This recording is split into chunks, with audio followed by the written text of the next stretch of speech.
Hello बच्चों, कैसे हैं आप लोग। आइए कंटिन्यू करते हैं एक्ट 1 सीन 2। ये जो सीन है ना अपने आप में बहुत ही इंटरेस्टिंग है। ये सीन ओपन हो रहा है बेलमोंड में जहाँ पे पोर्शिया रहती है। रिच एंड ब्यूटीफुल आयरिस है वो, एक बहुत बड़ी प्रॉपर्टी धन संपत्ति उसके पापा छोड़ गए हैं, उसकी वो आयरिस है। और अपनी सारी बातों को वो अपने मेड नेरिसा से शेयर करती है, अपने डाउट्स, अपनी श्योरिटी, फ्यूचर के बारे में सब कुछ नेरिसा से बातचीत करती है। नेरिसा उसकी नौकरानी ही नहीं बल्कि दोस्त भी है। अब देखो उसके फादर के विल की वजह से उसकी शादी का स्वयंवर होने वाला है। उसके फादर ने एक ऐसा विल रखा था कि मरने के पहले वो 3 बॉक्सेस छोड़ गए। और 3 बॉक्स क्या क्या था, गोल्ड था, सिल्वर था और लेड था।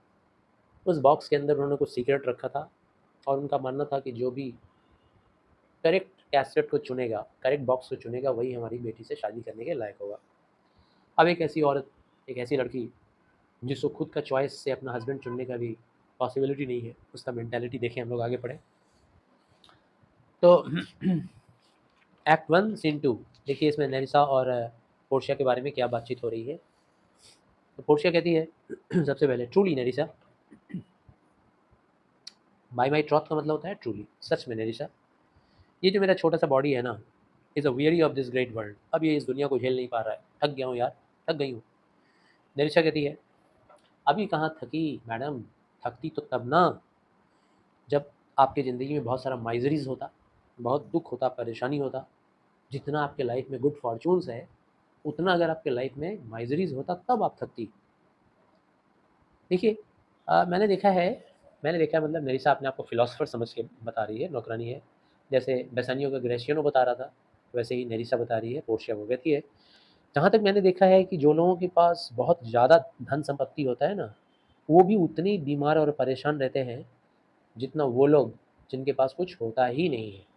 जिनके पास कुछ नहीं होता है वो लोग बीमार परेशान रहते हैं, समझ में आता है। लेकिन जिसके पास सब कुछ होता है वो लोग भी उतने ही बीमार परेशान होते हैं। और जिनके पास बहुत ज़्यादा पैसा होता है ना, धन संपत्ति होता है, मैंने देखा है मैडम कि उन लोगों का हेयर जल्दी से पक जाता है, जल्दी से सफ़ेद हो जाता है। इसीलिए बेहतर कौन सा होगा कि एक ऐसा इंसान हो जिसके पास इनफ हो, जितनी ज़रूरत की चीज़ें हैं उतना हो, बहुत ज़्यादा ना हो, बहुत कम भी ना हो। पोर्शिया कहती है, अच्छा बोली, तो अच्छा बोली और बहुत अच्छे ढंग से भी बोली। जैसा कहती है, कहाँ ढंग से बोली मैम, ये थोड़ा और ज़्यादा बेहतर होता, मेरी बोली जो है ना, जो मैंने बोला, ये थोड़ा और बेहतर होता अगर इसको अच्छी तरह से फॉलो किया जाता, मेरी बात को लोग फॉलो करते अगर, तो ये और ज़्यादा अच्छा होता। पोर्शिया कहती है, अरे अगर इतना ईजी होता ना उस चीज़ों को फॉलो करना, जो चीज़ हम लोग बोलते हैं, कहते तो हैं कि ये अच्छा है हमारे लिए, ये अच्छा है हमारे लिए, क्या हम लोग फॉलो करते हैं? फॉलो करते तो कितना अच्छा हो जाता। तो फिर ये जो छोटे छोटे चैपल्स हैं ना, छोटे छोटे जो चर्च होते हैं, चैपल, ये बड़े बड़े चर्चेज बन जाते हैं। और गरीब आदमी का झोपड़ी जो होता है, वो रॉयल पैलेस बन जाता। मतलब संसार का प्रोग्रेस हो जाता है, संसार का इम्प्रूवमेंट हो जाता है। ये जो अच्छे अच्छे प्रीस्ट हैं, पुजारी लोग, ये कहाँ अपने बातों को फॉलो करते हैं? ठीक है ना। अगर ये लोग अपने बातों को फॉलो करना शुरू कर दें, जो दुनिया को प्रीचिंग करते हैं, तो इनका भला हो जाता है। और मैं ये देख पा रही हूँ कि प्यूपिल्स का मतलब होता है छात्र, ठीक है ना, स्टूडेंट्स। तो मतलब टीचिंग बहुत ही ईजी होता है और गुरु बनना बड़ा आसान होता है। लेकिन अगर 20 बच्चों को बैठा के आप पढ़ा रहे हो, सिखा रहे हो, तो उसमें से एक बच्चा बनना बड़ा मुश्किल होता है। एक बच्चा बनना मतलब उस टीचिंग को फॉलो करना। तो फॉलो करने वाला बच्चा बनना इज़ वेरी डिफ़िकल्ट, लेकिन गुरुजी बन के उपदेश देना इज़ वेरी ईज़ी। क्योंकि गुरुजी बताते रहते हैं कि व्हाट इज़ राइट पाथ, सही पाथ क्या है, 20 बच्चों को बताते हैं और गुरुजी खुद ही फॉलो नहीं करते हैं, है ना? और बच्चे लोग अगर सारा फॉलो कर लें तो वो लोग भी गुरुजी की जैसे बराबर हो जाएंगे। इसीलिए ये हमारा माइंड जो है ना, वो लॉज ड्रॉ करता है, बड़े बड़े नियम कानून बनाता है, ठीक है ना, हमारी बॉडी के लिए कि हमारा बॉडी उसको फॉलो करे। लेकिन उसके ऊपर हमारी इच्छाएं जो होती हैं, इच्छाओं की गर्मी इतनी ज़्यादा होती है कि ठंडा कर देता है, सारा जुनूश जुनून, सारा जोश को ठंडा कर देता है। दिमाग द्वारा बनाई हुई नीतियों को शरीर का इच्छा ठंडा कर देता है। और ये जवानी का जो पागलपन है ना, ये अच्छी अच्छी एडवाइजेस पे कूदते रहता है, ठीक। यहाँ से कूद के वहाँ चला गया, वहाँ से वहाँ चला गया, ठीक। जैसे कि खरगोश खरगोश कूदते रहता है इधर उधर। लेकिन ये जो लॉजिक है, ये लॉजिक से मैं अपना हस्बैंड तो नहीं चुन सकती ना। कौन सा लॉजिक? यही कि मतलब जवानी का जो बॉडी का इच्छा होता है, वो इच्छा हमारे दिमाग के बनाए हुए उसूल को तोड़ के आगे बढ़ जाता है, ठीक? और उसूल धरा का धरा रह जाता है। तो ऐसी बातों से हम लोग अपना हस्बैंड तो नहीं चुन सकते, मुझे मेरा हस्बैंड चुनना है। अच्छा, फिर वो कह रही है, कहाँ चुनने वाली हूँ? कह तो दिया मैंने चुनना है, लेकिन मैं चुन कहाँ रही हूँ? ना तो मैं चुन सकती हूँ, मैं तो अ, उस आदमी को रिफ्यूज़ भी नहीं कर सकती जिसे मैं डिसलाइक करती हूँ, और जिसे मैं डिज़ायर करती हूँ उसे मैं चुन भी नहीं सकती। मेरा डिज़ायर, मेरा डिसलाइक सब कुछ चेक कर दिया गया है मेरे मरे हुए पापा की वजह से। मेरे मरे हुए पापा ने एक ऐसा नियम बना दिया है जिससे मैं अपने चॉइस का चुन भी नहीं सकती, और डिसलाइक जिसे करती हूँ उसे हटा भी नहीं सकती। है ना निरिशा? कितना डिफ़िकल्ट है ना? ठीक है ना? कि एक हस्बैंड को रिफ्यूज़ कर सकूँ या एक हस्बैंड को चुन सकूँ, कितना डिफ़िकल्ट है। निरिशा कहती है, देखो तुम्हारे पापा जो थे ना, वो एक बहुत अच्छे इंसान थे, और ऐसे इंसान थे जिन्होंने अपने मरने के टाइम में आपको एक अच्छा प्रेरणा दिया, एक अच्छा इंस्पिरेशन दिया। ये जो प्रेरणा दिया उन्होंने कैस्केट को चुनने वाला बात, स्वयंवर करने का बात, कि जो राइट कैस्केट को चुनेगा वो तुम्हारा हस्बैंड बनेगा। कहीं न कहीं वो प्लान जो उन्होंने किया था, जिसको उन्होंने चॉइस का नाम दे दिया, कैस्केट चॉइस का नाम दे दिया, ये उनका प्लानिंग था। गोल्ड, सिल्वर, लेड, जो गोल्ड चुनेगा, जो सिल्वर चुनेगा, जो लेड चुनेगा, वो कैसा इंसान होगा, ये अच्छी तरह से प्लान किया हुआ था उनके द्वारा। और यकीन मानो कि इस प्लान के हिसाब से जो भी तुमको चुनेगा वो तुमको सबसे बेस्ट प्यार कर रहा होगा। अब सवाल खड़ा होता है कि तुम किस लेवल तक उन लोगों को प्यार करती हो? ये जो रॉयल कैंडिडेट लोग आए हुए हैं स्वयंवर में, ठीक है ना? इतने बड़े सूट में आए हुए हैं लोग, तुमको सूटर्स लोग हैं, वो लोग सूट पे आए हैं कि तुमको चुन के विन करके ले जाएँगे, जीत के ले जाएँगे। तो अब डिपेंड करता है कि तुम किसको कितना जानती हो, किसको कितना चाहती हो, थोड़ा ये भी तो जान लूँ मैं। मेलिसा कहती है, नौकरानी जो है, दोस्त के जैसे रहती है पोर्शिया से। पोर्शिया कहती है, अच्छा एक काम कर, तू एक-एक करके सारे का नाम मुझे बता, और मैं कमेंट करूँगी, और मेरे कमेंट के हिसाब से तू समझ लेना कि मैं किसको कितना अफ़ेक्शन करती हूँ, किसको कितना प्यार करती हूँ। नेल्सा कहती है, अच्छा तो ठीक है। सबसे पहला जो आया है, वो एक राजकुमार है, नेपल्स से आया है, नेपल्स। नेपल एक देश है, वहाँ से आया है। पोर्शिया कहती है, अच्छा, वो नेपल वाला राजकुमार, वो तो एक छोटे से घोड़े के बच्चे जैसा है। वो तो और कुछ बात करता ही नहीं है, सिर्फ़ उसका घोड़ा, घोड़ा, घोड़ा। इतना ज़्यादा बात करता है ना अपने घोड़े की क्वालिटीज़ बताने में, कि उसका क्वालिफ़िकेशन बन गया है, मतलब उस इंसान का क्वालिफ़िकेशन बन गया है कि वो अपने घोड़े का ही बात करता है, ठीक? सिर्फ़ अपना घोड़ा। और घोड़े के जो शू के बारे में बात करता है, घोड़े का शू, हॉर्न, घोड़े के पैरों में नाल लगी होती है, आप लोग जानते होंगे, लोहे का नाल लगा होता है, उसी के बारे में बात करता है, मेरा घोड़े का ये इस क्वालिटी का लोहे का नाल लगाया है, इस क्वालिटी का लगाया है। ऐसा लगता है जैसे मुझे तो डर है कि उसकी माँ का कहीं किसी लोहार के साथ कोई अफ़ेयर तो नहीं था ना? इतना ज़्यादा बात करता है वो घोड़े के नाल के बारे में, कि सुन के लगता है जैसे वो किसी ब्लैकस्मिथ से, लोहार से उसकी मम्मी का अफ़ेयर था। निरशा कहती है, ठीक है, समझ गई, मतलब प्रिंस ऑफ नेपल्स के बारे में बड़ा बुरा विचार है तुम्हारा। चलो इसके बारे में बताओ, ये जो पैलेटाइन काउंट है, काउंट एक बहुत ही रिच, या गवर्नमेंट में किसी एक अथॉरिटी पे अपॉइंटेड एक आदमी को काउंट कहते हैं।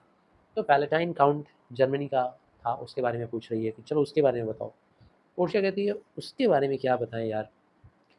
उसके बारे में मैं बहुत केयर कम करती हूँ उसके बारे में, मतलब कम केयर करती हूँ, क्योंकि मुझे पता नहीं है कि वो मुझे पसंद करता है, और ये भी मैं है कि मैं भी उसको पसंद नहीं करती, ठीक है ना? और वो अच्छी-अच्छी कहानियाँ सुनता है, ठीक? बिना स्माइल किए हुए, उसको कितना भी अच्छा कहानी सुनाओ, कोई स्माइल नहीं रहेगा चेहरे पे, सुनता जाएगा, ऐसे सुनते जाएगा। मुझे तो डर लगता है कि कहीं वो सैड फिलॉसफर ना हो, उदास दार्शनिक फिलॉसफर, फिलॉसफी करने वाला।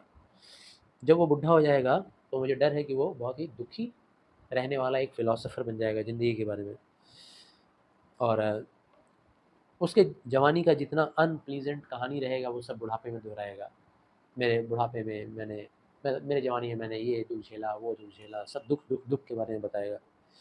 उससे शादी करने से अच्छा है मैं तो एक स्केलेटन से शादी कर लूँ, कंकाल से, जिसके मुँह में हड्डियाँ हों। भगवान मुझे इन दोनों से बचाए, दोनों से मतलब ये जो जर्मन पैलेटाइन काउंट है उससे भी, और वो जो दूसरा वाला था प्रिंस फ्रॉम नेपल्स, इन दोनों से ही मुझे बचाए भगवान, कहती है। नेरिसा कहती है ठीक है, तो फिर उस फ्रेंच लॉर्ड के बारे में क्या कहोगी जो मॉन्सियर ली बॉन है? मॉन्सियर ली बॉन के बारे में तुम्हारा क्या ख्याल है? तो पोर्शिया कहती है अब भगवान ने उसे बना ही दिया है तो चलो मान लेते हैं कि वो एक इंसान है, ठीक है ना, लेकिन बहुत गलत है, दूसरों के ऊपर मजाक नहीं उड़ाना चाहिए। वो भी अपने घोड़े से ज़्यादा अटैच्ड रहता है, बिल्कुल प्रिंस ऑफ नेपल्स के जैसा ही, बल्कि उससे ज़्यादा, प्रिंस ऑफ नेपल्स से ज़्यादा अटैच रहता है।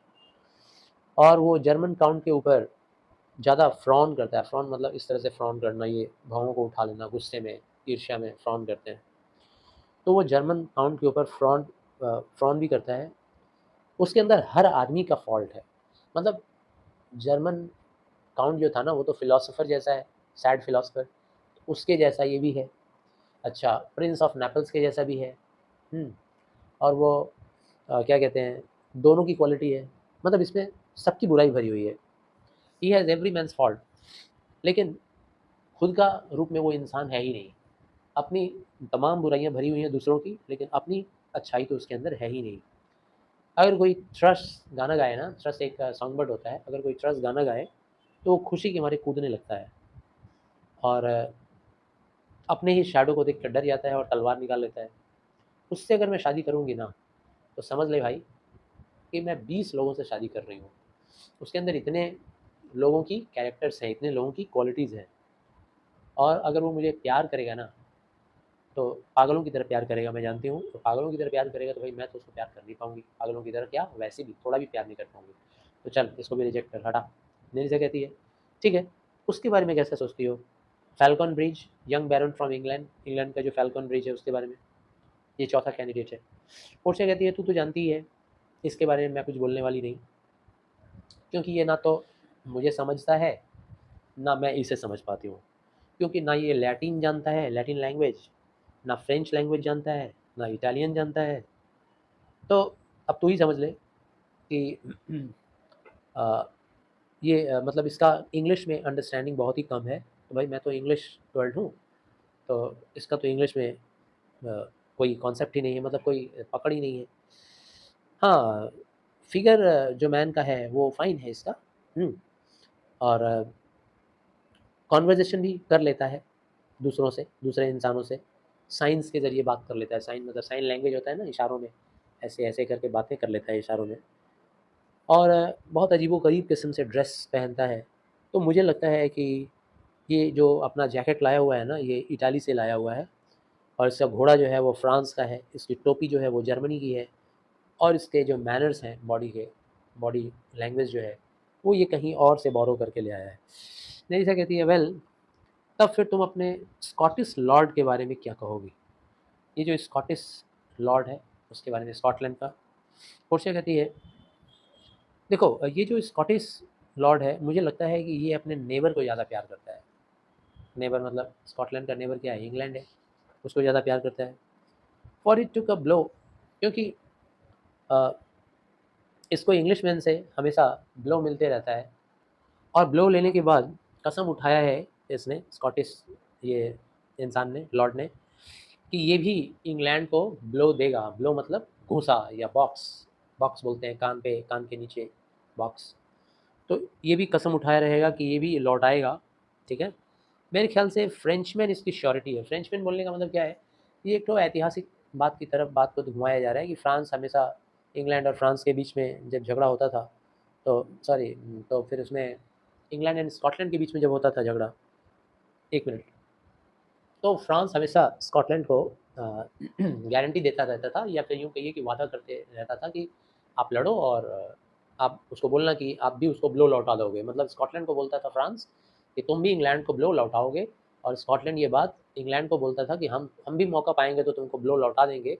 और इस बात की गारंटी या श्योरिटी कौन लेता था? फ्रांस। तो फ्रांस के श्योरिटी से वो ऐसा बोला करता था। तो नैरिशा कहती है अ, अच्छा, ड्यूक ऑफ सैक्सोनीज नेफ्यू, सैक्सोनी के नेफ्यू के बारे में तुम्हारा क्या सोच है? ठीक है, the Duke of Saxony, Saxony के नेफ्यू के बारे में आपका क्या समझ है, उनके बारे में बताइए। पोर्शिया कहती है वेरी बैडली, सुबह के टाइम में बहुत ही बुरा। और जब सोबर रहता है एंड स्टिल दोपहर के टाइम में वर्ड्स, उसके बारे में मेरा विचार यही है, समय समय पे उसके प्रति विचार मेरा बदलते रहता है। सुबह के टाइम में सोबर, दोपहर के टाइम में वर्ड्स, क्योंकि दोपहर के टाइम में वो ड्रंक कर लेता है, पी लेता है। और बेस्ट होता है कब वो अपने लाइफ में, मतलब बेस्ट दिखता है कब, जब वो मिजरेबल टाइप ऑफ मैन बन जाता है, ठीक है ना। जब अपने लाइफ में वो वर्स्ट कंडीशन में आता है, बहुत ही सबसे ज़्यादा बुरा कंडीशन में जब वो आता है, ठीक है ना, तभी वो बेस्ट होता है, तभी वो मतलब एक सच्चा इंसान के रूप में नज़र आता है। और जब वो वर्स्ट हो जाता है तो फिर वो जानवर बन जाता है। मतलब काफ़ी कन्फ्यूज़्ड है वो। तो कह रही है कि अ, सुबह के टाइम में बहुत ही बुरा रहता है, मॉर्निंग में बहुत ही बुरा, ठीक? और सोबर रहने के टाइम में बुरा रहता है, एंड उससे ज़्यादा ख़राब हो जाता है आफ्टरनून के टाइम में, जब वो ड्रिंक कर लेता है। और जब वो अपने सबसे बेस्ट कंडीशन में रहता है ना, तो मिज़रेबल टाइप का इंसान बन जाता है, क्योंकि वो उस टाइम में वर्स्ट हो जाता है। और जब वो वर्स्ट होता है, तो वर्स्ट होने के टाइम पे वो बीस्ट जैसा बन जाता है, जानवर।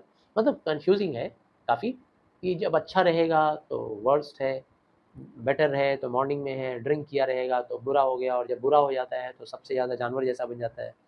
लेट द इसीलिए इस वर्स्ट हैपन जो है, उसके उसको चुनने का मतलब है कि सबसे घटिया एक्सपीरियंस तुमको झेलना पड़ेगा।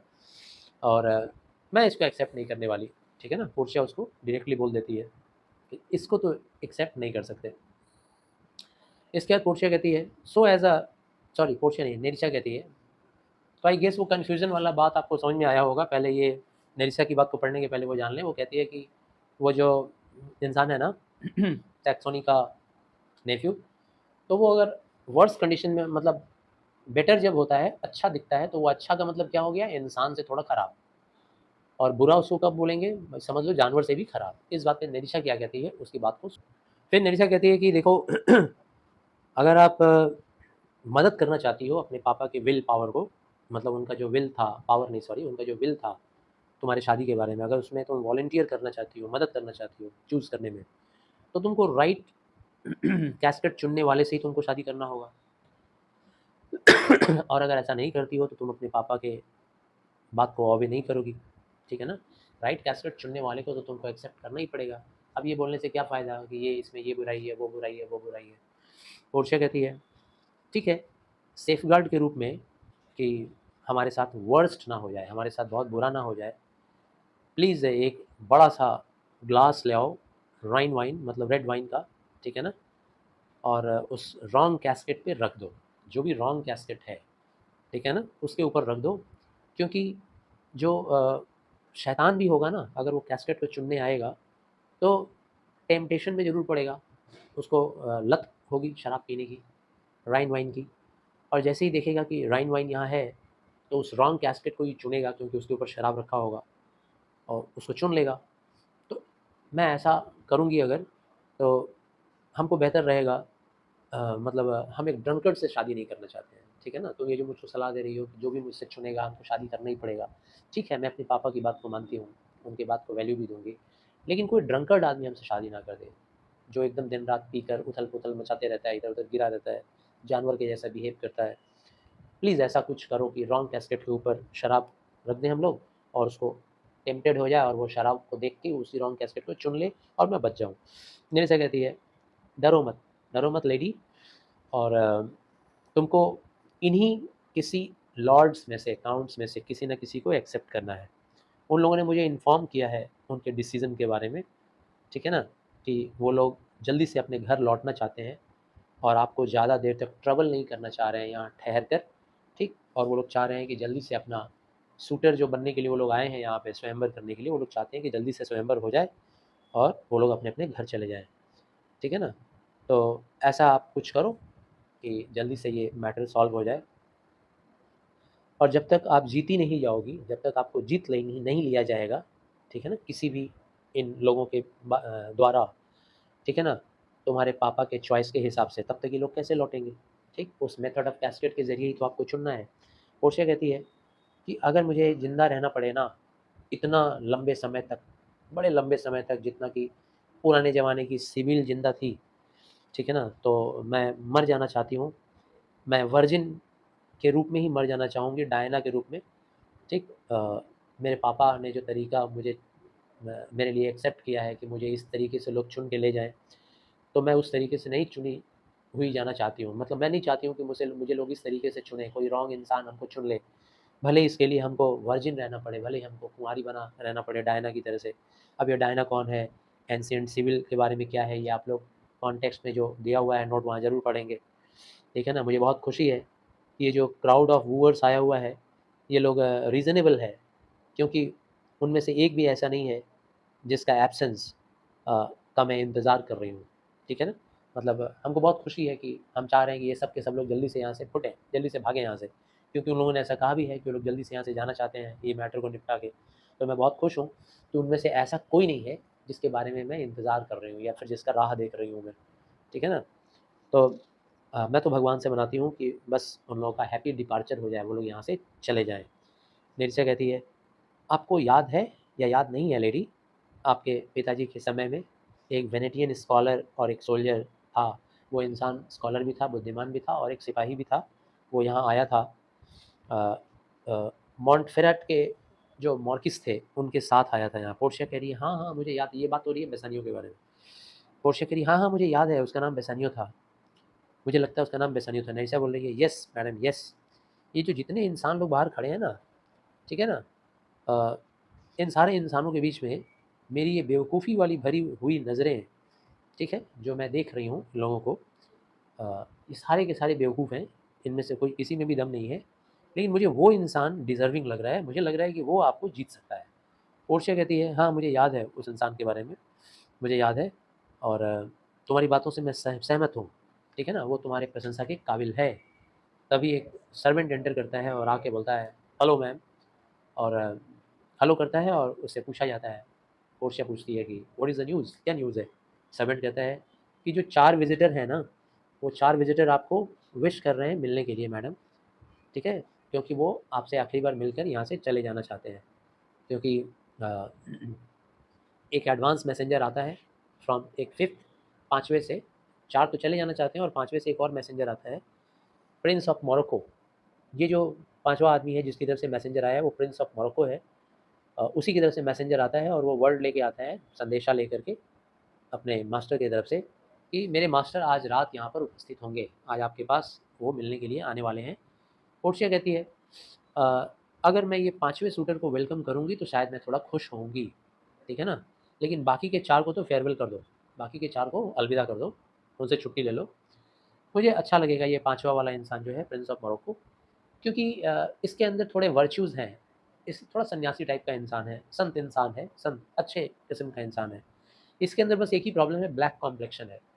अ, दानवों की तरह से, काला दिखता है एकदम, और मैं प्रेफ़र करूँगी इसको, इससे मिलना, और अगर हस्बैंड के रूप में मुझे ये मिल जाता है तो कोई बुरा भी नहीं है, ठीक है ना? मैं धार्मिक रूप से इसे स्वीकार भी कर सकती हूँ।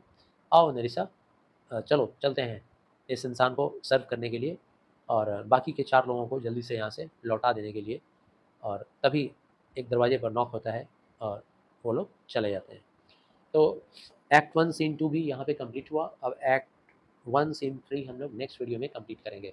तो ध्यान से जब भी वीडियो देखिए, उसके साथ ही साथ बुक ओपन रखिए, क्योंकि पॉज़ ले लेकर के जहाँ-जहाँ पे इम्पोर्टेंट कीवर्ड है या फिर इम्पोर्टेंट जो कैरेक्टर्स है जिसके बारे में मैं स्किप कर गया, नहीं बताया, उसको आप लोग ज़रूर से ज़रूर पढ़ लेंगे, दिमाग में रखेंगे, क्योंकि एग्ज़ामिनेशन में वो आएगा तो आप उसके बारे में लिख नहीं पाएँगे। ये शॉर्ट वीडियोज़ है, थोड़ा शॉर्टकट में बना रहा हूँ इसलिए, पूरे के बारे में।